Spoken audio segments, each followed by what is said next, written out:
Hey guys, and welcome back to my channel. We'll be diving deeper into what if Deku had World Crimson. If you like the video, like and subscribe. Deku starts to think about his friends and their safety and if he really wants his friends to help out with his plan. He decided that his friends should leave before they got killed. Deku took out a fresh piece of paper and wrote this: Dear Bakugo and Kirishima, I respect you guys so much, but this has gone far enough for us. I need you guys to leave tomorrow morning. The moment you're done reading this letter, leave immediately like you don't know me. The last thing I want is for you guys to get murdered in cool blood. I never told you guys this, but I have powers like you guys and I have been keeping them hidden for my family's and friends' safety. You guys take care, alright? Deku left the note on Kirishima's bed before getting suited up again. He went out to patrol around the area. He was watching over the citizens in the city. It was calm and relaxing. Deku decided to look around until he got a vision out of nowhere. It showed that there was a family about to get shot in an alleyway. Deku stopped where he was and started scouting around the area. He saw the family approaching the alleyway. There was a guy standing behind a dumpster waiting for them. He had a knife on him. Deku stopped time for a second to kill the man with a head-splitting chop and dump his body inside the trash where the authorities probably wouldn't find him for a while since it was a dumpster and it smelled horrible. Deku got onto the nearby roof of a building before time started up again. The family continued down the alleyway unharmful and away from all danger. Deku proceeded to search Jiren's phone for more clues. The phone had some files on who his boss recruited for this mission he had planned. Some of these people were back in Musudafu. Deku would have to go back to his hometown alone and find someone there who's close to the boss. Time skip. Deku was on a train back to Musudafu. He was talking to All Might on the phone. He told him that his friends were on their way home now because they had been attacked. All Might's nerves spiked up at this. What happened? Asked worriedly. Deku took a breath before he spoke again. Dad, I didn't go to Osaka just to hang out with my friends. I went there to investigate in order to find someone. Find someone? You mean All for One? Asked All Might, wanting confirmation. All for One? Questioned Izuku. Yes, All for One. He's the man behind everything crime-related in Japan. He has caused problems for people for generations. It's dangerous, Izuku. However, I have learned more about your parents' job. They work for a company called the Speedwagon Foundation. It only takes certain types of people, but from your parents' profiles, the company wants to meet you. The company is back in the USA, Washington, D.C. Get back when you can so I can take you to them. After a while it was morning. Deku just arrived home and All Might met him at the door. All Might immediately hugged Deku as his worries go away. I'm so glad you're okay, Izuku, said All Might. Sorry for giving you a scary, father, said Deku. It's all right, Izuku. Now get ready, we got to catch our flight, said All Might. Deku started to pack some new clothes into his suitcase until he got a phone call. The caller ID read Kachan. He answered the phone and talked to his friends. His friends were worried about him since they feared that they all were in danger. Deku replied to that statement by saying that he feared that they were being tracked because someone followed them to their room back in Osaka. This made them worried a little. Because of this, they feared that they could be tracked and their families could be in danger. Deku ensures that they'll be okay. They just need to make sure they're okay. They'll need to stop selling drugs and white salt for a while. He wants them to become heroes since it's safer. They should go to the UA High School since that's the best school for heroes to go to. His friends didn't like school that much, but they'll try it, so they'll have to train for a few months for the exams they have. That's the last thing said before the call was dropped. Time skip. They were on a plane to America. It was quite relaxing since everyone was either sleeping, talking to each other, or playing games. It's been about 4 hours on this flight. Real quick, I'm using Google Maps to calculate the distance between Osaka, Japan to Washington, D.C. It'll take about 16 hours to get there. Deku was looking at his phone watching Rush Hour 1 and was about to move on to 2. His face was engulfed by his hair, which previewed 5 Arabic men taking over the plane and then crashing the plane into a tall building in New York City. If you caught this reference and you're Muslim or Arabic, I'm sorry. Anyway, back to the story. Deku starts to think about a plan to take down the terrorists, but at the same time, he doesn't want people to know he has powers. World Crimson tells his master not to worry as the men get up from their seats with guns. This freaks everyone out on the plane and they start screaming. Izuku and All Might keep quiet though. All Might wants to help, but he fears that people could die because of him. The terrorists tell everyone to be quiet and do whatever they say or they'll be killed. World Crimson skipped time and something different happened. 2 of the terrorists shot their other teammates before shooting each other. This dropped everyone's jaws as they had no words. They had nothing to say about how fast and dumb this looked. The only question they had was, did terrorists just kill each other? Now, let me explain what happened. During the skipped time, World Crimson pulled the souls out of the 2 terrorists mentioned earlier and he decapitated them. After that, he tears 2 little pieces of its own body, turns them into replica pieces of their heads, and reconnects their souls back together, but with the head replicas attached to their actual souls. This caused them to fight for Deku and World Crimson. The terrorists' original severed heads and soul pieces would turn into the missing pieces that World Crimson used to hypnotize them and refill that space.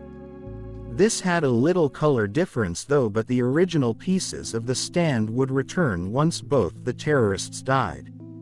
Also, taking both of the original head parts of the terrorists gives World Crimson their memories.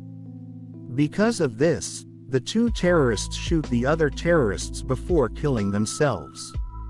This is World Crimson's hidden ability, complete memory erasure. The pilots had to immediately stop the plane because of what went down. The plane passengers would then have to fly on another planet since that plane had been seized to never fly for a while and be cleaned and repaired.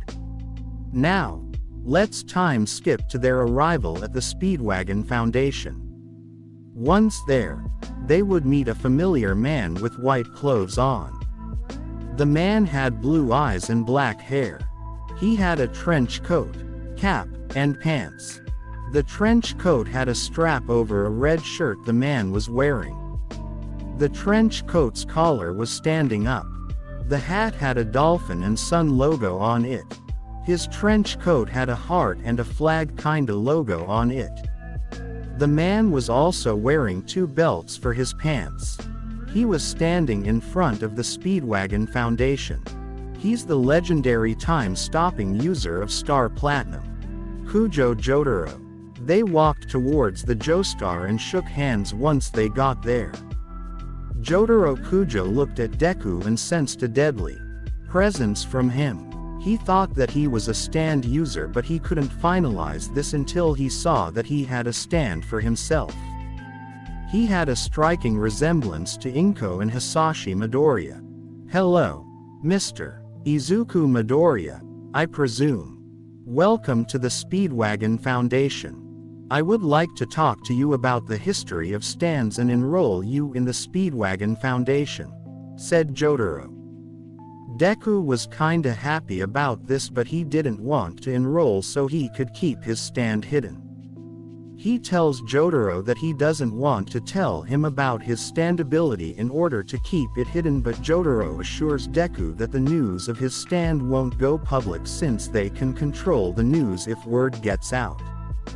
Jotaro tells All Might that regular people aren't allowed on the premises of the Speedwagon Foundation unless they're reporting a crime or something paranormal for security and privacy reasons.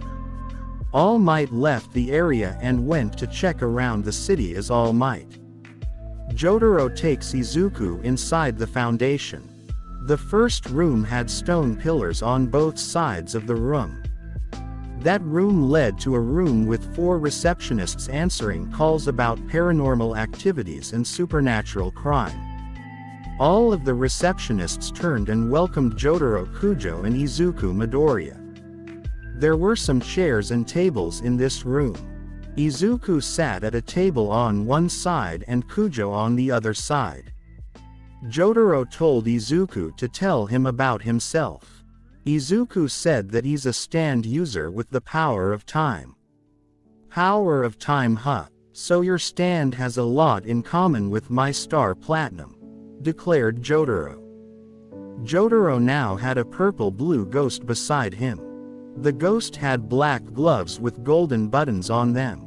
It had a golden headache and hair that looked like he drove in a convertible with the top down. It had a belt with a towel around his crotch area. He also had some football uniform shoulder pads. Jotaro tells Deku that he had a stand too and called it Star Platinum and that it has the ability to stop time. He stopped time and started walking around Deku. Jotaro noticed Deku staring at him in his time stop zone. Unlike Dio, his lineage's archenemy who could only move for 5 seconds and stop time for 9 seconds.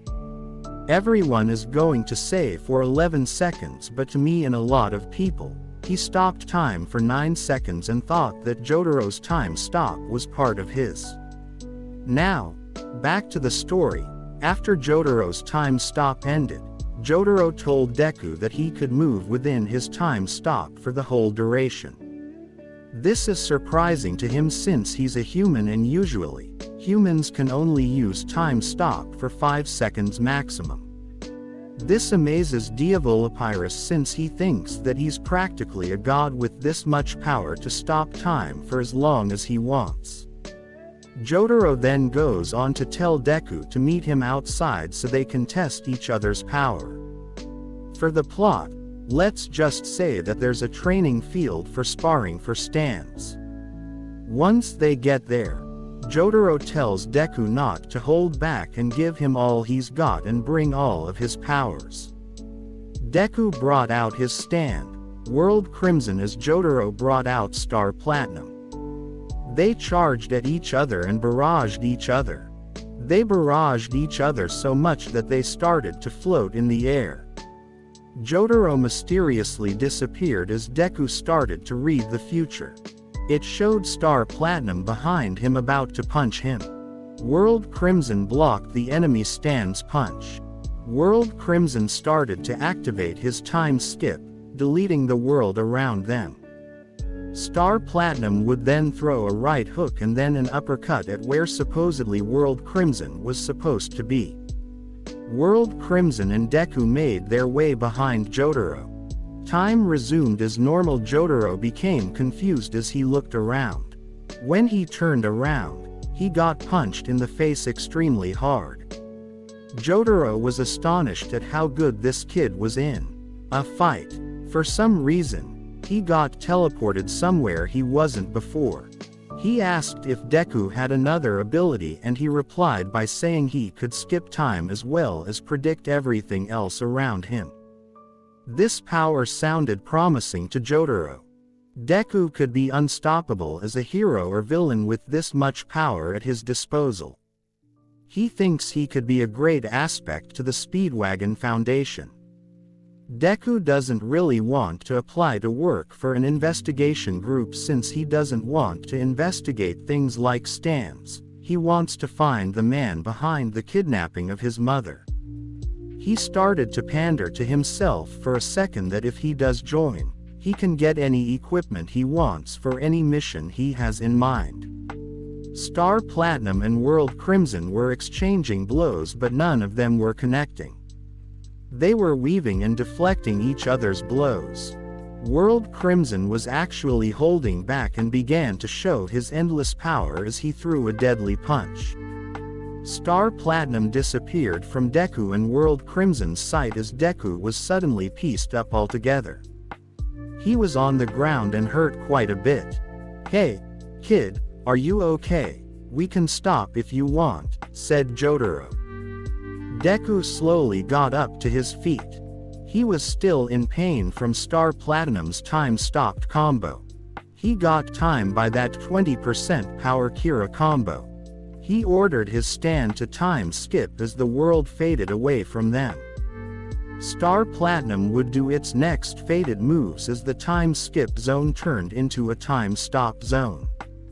World Crimson would hit Jotaro with that greatest high combo Dio did on him in part 3 of JoJo. After Deku resumed time, Jotaro would go flying back in pain. Deku went over to check on Jotaro and helped him up. Jotaro compliments Deku on such a powerful stand, but he lacks training to properly fight his enemies at close range.